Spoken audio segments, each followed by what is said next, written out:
Hello, bonjour. Aujourd'hui, on va parler du prince Charles. Le prince Charles qui a assisté à des événements récemment. Et à chaque fois, on a vu un groupe de personnes qui criaient « Ce n'est pas mon roi, ce n'est pas mon roi ». Et je crois qu'il aura des problèmes le jour de son couronnement parce que c'est un groupe de personnes qui grandit au fur et à mesure que le temps passe et qu'on se rapproche du couronnement.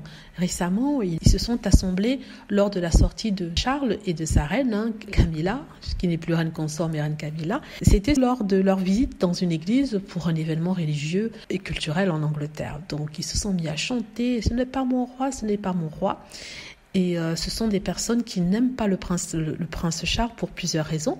La première étant que certains sont des républicains, ils ne veulent pas de monarchie, ils ne l'ont jamais voulu, n'est-ce pas? Et ils pensent que nous sommes tous égaux, il ne devrait pas y avoir des gens supérieurs à d'autres seulement par le fait qu'ils soient nés dans une caste, dans un clan.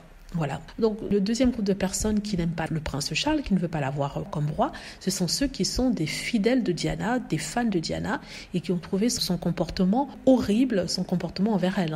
Ils l'ont trouvé détestable, ils l'ont trouvé tout ce que vous voulez, et surtout, ils n'ont pas supporté qu'il intronise sa reine, la reine Camilla, qu'il la mette sur le trône. Ça, c'est une chose que certaines personnes ne pardonnent pas, et surtout des personnes très religieuses, dans le sens où le prince Charles est censé être le gardien de la moralité et de l'église anglaise, le chef de l'église. Et il est divorcé et c'est une personne qui a commis l'adultère. Donc il y a certaines personnes qui ont du mal avec ça et qui ne supportent pas ce genre de comportement et qui le font savoir, qui ont rejoint les rangs justement des républicains lors d'événements pour crier « ce n'est pas mon roi ». Et la troisième catégorie de personnes, c'est ceux qui sont motivés par leur amour pour le prince William et Kate Middleton et qui veulent que Kate Middleton, le prince William, soit roi et reine avant l'heure parce que ils veulent pas attendre que Charles clame, ils veulent William et Kate avant le prince Charles.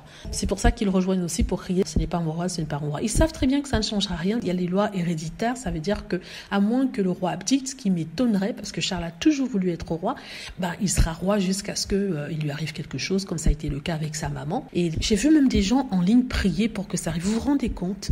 Vous vous rendez compte? Mais bon, de toute façon, c'est leur problème. Voilà, dites-moi ce que vous en pensez. J'espère que vous avez aimé la vidéo. N'hésitez pas à cliquer sur like si c'est le cas, à vous abonner pour plus de vidéos et à cliquer sur la petite cloche afin de être averti lorsque je poste une nouvelle vidéo. Merci.